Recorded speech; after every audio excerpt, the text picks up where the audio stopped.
Hello everybody, it is October, which means it's that time of year again, Tyre Safety Month. Now I can't stress how important it is to check your tyre pressures regularly. Now in order to do that, you can either head to one of your local forecourts, or you can even do it from the safety of your own home using one of these little gadgets, and I'm going to show you exactly how to use one. So your first step is you find your energy source and you plug it in. You wait a few seconds until your digital display shows 0. Once you've taken your tyre valve cap off, you screw the high pressure hose onto your tyre valve.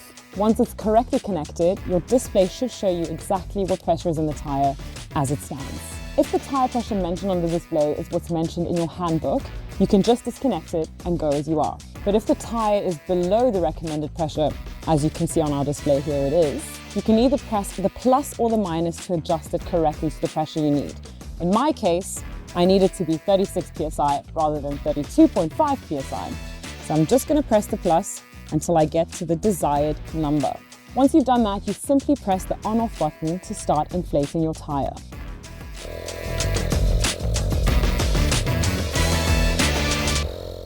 So once you've reached your desired pressure, all you have to do is unscrew your high pressure hose. Once it's been carefully removed, all you have to do is put back on your tyre valve cap.